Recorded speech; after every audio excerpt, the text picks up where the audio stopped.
On Easter Sunday, April 3rd, 1994, a young woman goes to her job at a gas station in New Haven, New York. Her shift began at 5:45 a.m. At 7:50 a.m., a police officer was flagged down and informed there was something wrong at the gas station. The police officer goes to the station, enters, and finds nothing. The young woman isn't there. Only $9.50 left on the counter for a newspaper and gas. The young woman's car was still outside and her purse and car keys were still at the store. The pumps were still on, the lights were still on. There are no signs of a struggle, just quiet with only the sounds of cars passing on the two routes the gas station is off of. Later that morning, a man named Richard Thibodeau drives past the scene, caution tape surrounding the station. A station he had gone to at 7:42 a.m. to buy cigarettes. When he was there, nothing was out of the ordinary and the young woman had been friendly and helpful. He would do the right thing and tell the police that he had been there. Little did he know that day his entire life would change and lead to his brother being accused of kidnapping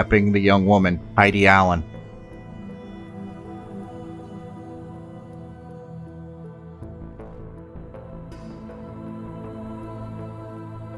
Heidi herself was like most people, complex. According to Lisa Buskey, her older sister, she was a happy person. In fact, it's hard to find a picture of her online without her smiling. She was an athletic woman, around 5'11". In high school, she played volleyball and soccer. She put others first in her life. At the time of her disappearance, she was a month away from graduating from Onondaga Community College in Syracuse with an associate's degree in human services. She wanted to become an educator or a counselor. Before she disappeared, she placed her resume with the Oswego County District Attorney's Office. She had interned as a school counselor in Mexico, New York. As a side note, Texas, New York is a thing as well, and it's north of Mexico, New York. But Heidi Allen had a dark side. When she was a teenager, she would babysit for her cousin. This led Heidi to fall into the wrong crowd, partying and doing drugs. To be all honest, I mean, all of this happened because of Melissa and how she got Heidi into trouble.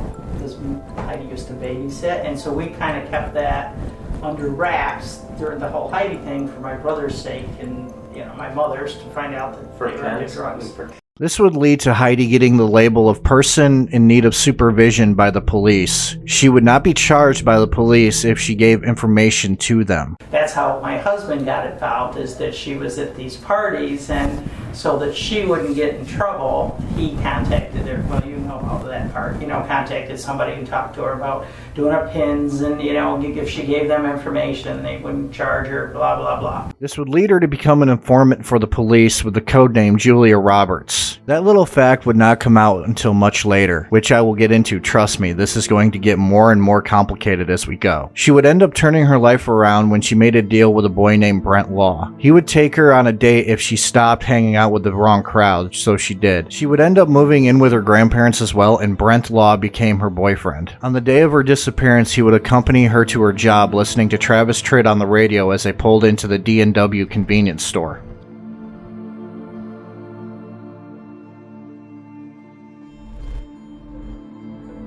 The D&W convenience store was a gas station off of Route 104 and 104B in New Haven, New York. Route 104 leads from the city of Oswego to Mexico, New York, while 104B is the route you would take from the city of Oswego to Pulaski. I know this only because I went to college in the area. Now it is called the Sun Up Food Store. On April 3rd, 1994, Heidi went to work, though she wasn't supposed to that day. She was covering for another employee. It was a slush and snowy day for Oswego County, which is quite normal. The area is off Lake Ontario, so it gets pummeled with snow. It is not uncommon for it to snow there up until mid-April. She clocked in at 5:45 a.m. Heidi had been working there since she was 15, so the regulars knew her well. At 7:50, a witness came to the store and found no sign of the then 18-year-old attendant.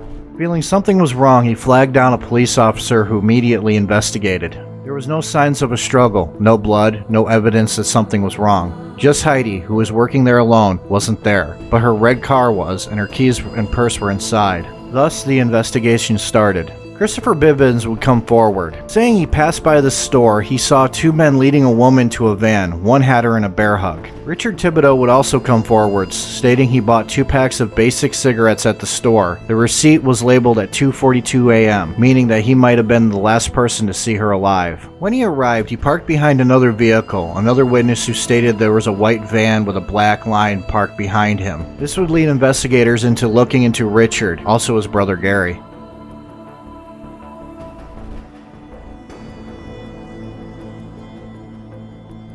The Thibodeau brothers were raised in Agawam, Massachusetts. In 1992, a woman named Lisa Ziegert was abducted in a similar fashion, but her body was found. I mention this because the police in New York tried to connect the cases and laid suspicion on the brothers. Problem was, no one could put Gary at the scene. Only Richard. Richard called in to let police know he had been there and nothing was out of the ordinary when he was there. He had been spending Easter with his girlfriend and her grandmother while Gary was asleep with his girlfriend. Richard would give hair and blood samples and allowed the police to search his van. They found no evidence that Heidi was in Richard's van. They had no evidence the brothers had anything to do with it. But Gary and his girlfriend would be sent to Agawam, Massachusetts on a drug charge. According to 2 inmates, Gary confessed to them that he killed Heidi with a shovel, so the brothers were arrested. So let's take a moment to recap. There is no evidence of Heidi being in Richard's van, so what about Gary's car? Gary's car was an old Cadillac. There was no evidence that Heidi was in the car, but based off the drive shaft, police came up with a theory that never made it to court, that because the drive shaft was replaced in Agawam, that somewhere between his home in Mexico and his hometown of Agawam, that Gary disposed of her body. Also, can I just point out something? They are way too happy to find nothing. Both brothers would go to trial. They had 2 separate trials. So wouldn't Gary's girlfriend, Sharon Raposa. Sharon would be charged with lying to the grand jury and was acquitted. Richard was also acquitted on all charges. Gary wouldn't be.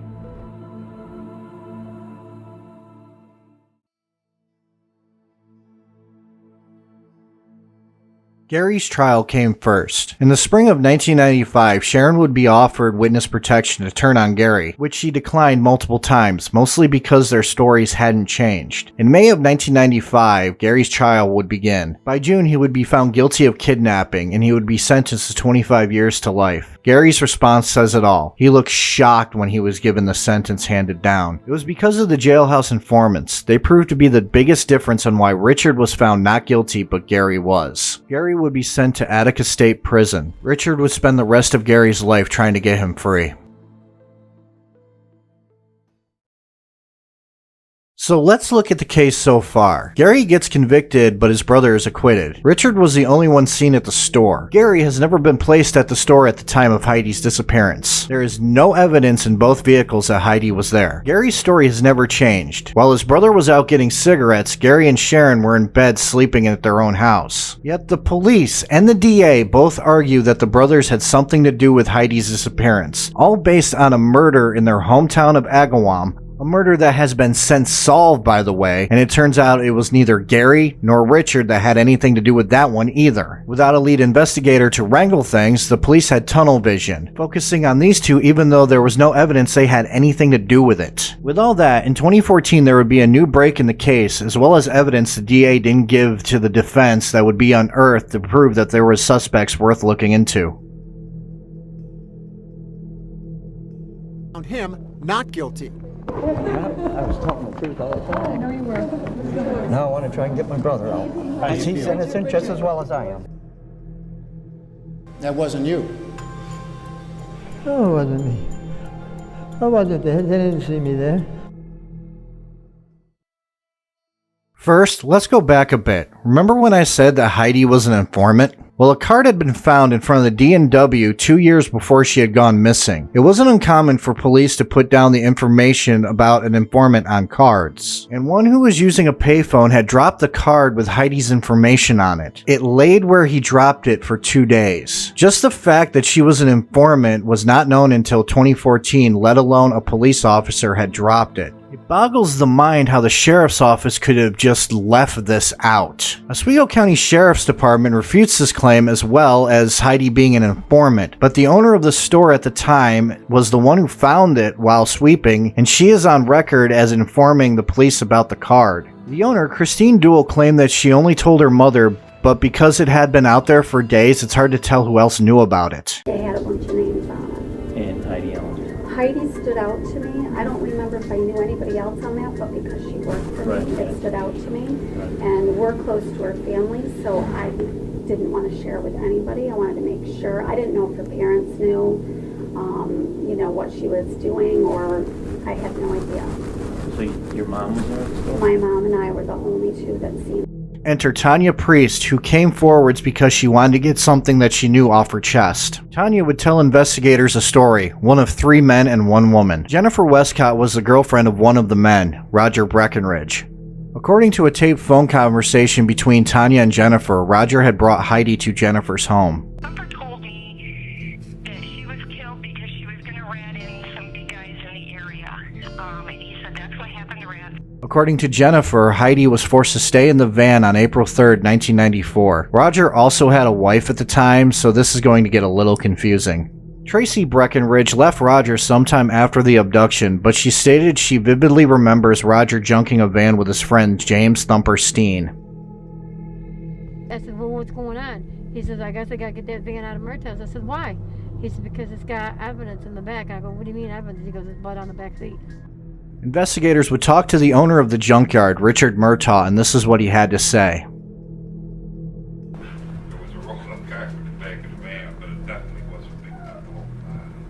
How big is the carpet? It was big? Did look like something was in it. I asked that. Oh, I didn't kill him.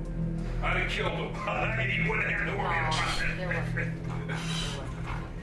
But Tanya Priest wasn't done. She told investigators she recalled a conversation with James Steen. While watching television, a news story about Heidi Allen came on. According to Tanya, who was there with James and his girlfriend Victoria, James told her what happened. That James Steen, Roger Breckenridge, and a man named Michael Bohr abducted Heidi, drove her to Jennifer Westcott's home. There they beat her to death and then hid her dismembered body in an old cabin. By the way, James Steen is serving time in prison right now for killing Victoria and her new boyfriend of hers, so he has a history of violence. But James also called Heidi a rat, according to Tanya. But Michael Bohr, well, he's just nuts. He obsessively followed the case. According to him, he would go to the store for Heidi to make him sandwiches. Also, he once told people he knew where she was dumped. Also, without investigators ever mentioning a body, he kinda did. There's an interview with Michael Bohr, and you tell me if he's creepy. Well, let me ask you right up front. What do you think happened to Heidi? What was done with her body? No, what happened to her? Where is she? What happened to her? They made her disappear. Who's they? There's any number of places she could have ended up. What if I told you, Mike, that somebody said you had something to do with it? They don't know what they're talking about. Why? I'm not capable of doing anything like that. No? Why not? Why would It's you? not in me to do it. Not in you to do it? Why you say that? I'm not a violent man. No? No. Just have panic episodes and... Yeah. Yeah. That's about it. So in your panic episode, do you think you could do something like this? Why not? No, So do you remember what you do during these thou shall episodes? not kill. I'm not going to hell for nobody. Right. Thou shalt not kill. Yeah. So during these episodes, you don't think you would have a lapse in your thought process and snap and kill somebody? Take them away and do something with them? You don't think so? No. So what if I told you that some people are saying that you, Roger Breckenridge, and James Steen had something to do with this? I barely know who they are. Well, no, I mean, you seem so preoccupied with the case, and you had a whole box full of stuff. And I was obsessed with it because I took a personal note in it because she was the same age as my oldest daughter, and it just freaked me out that a kid could be taken away like that, and I took it personal. Let me ask you straight up. Did you have anything to do with Heidi's disappearance? No. What does it make you feel like when I say that, when I ask you that? Well, how do you feel when I ask you that?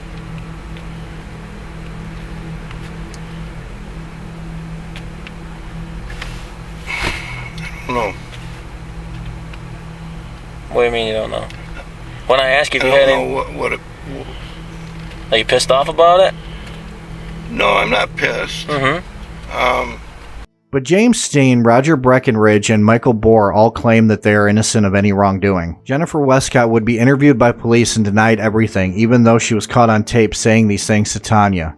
She would also fail a polygraph test when she tried to say she didn't know anything about what happened to Heidi Allen, but polygraphs are not admissible in court. With all this evidence, you think that the DA would reopen the case, but they didn't. They felt that the testimony of the two convicts of the original case was stronger than all of this, but I haven't even gotten to the best part yet. A note found in the files labeled December 13, 1994 stated that it wasn't copied for the defense attorneys. Enter Brent Moore. At the time of Heidi's disappearance, he was 3 years old. According to him, he saw Heidi being killed by 3 men, one wearing police boots. A well-renowned expert in assessing if somebody is lying interviewed Moore and assessed that he was telling the truth. He also believed that Brent Moore was suffering from PTSD from what he saw. Donald Dodd, the DA that convicted Gary, intentionally kept this evidence away from the defense. But still, in 2014, the DA felt that all of this wasn't enough to take to court for an appeal, feeling the 2 convicts were the best witnesses. To me, it feels like law enforcement and the DA are not wanting all of this to go out because it would look pretty poorly on them.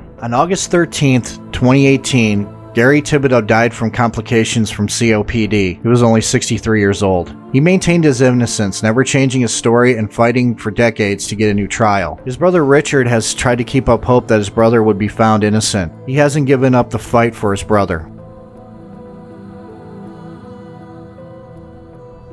The case of Heidi Allen was grossly mishandled by the police. They spent more time looking at 2 innocent people. The DA withheld evidence from the defense that would lead a jury to see doubt within the case. It is my opinion Gary and Richard Thibodeau are innocent. James Steen, Roger Breckenridge, and Michael Bohr might be guilty of the crime, but they might be innocent as well. Just because James Steen killed someone doesn't mean he did the same to Heidi Allen. Michael Bohr does raise some red flags though. Though this case is about Heidi going missing, it stopped being about her because of the many people who might have been involved in her kidnapping. But there are 3 victims in this case. Heidi had been taken, disappeared without a trace. Richard and Gary Thibodeau were accused by an incompetent police force of her abduction.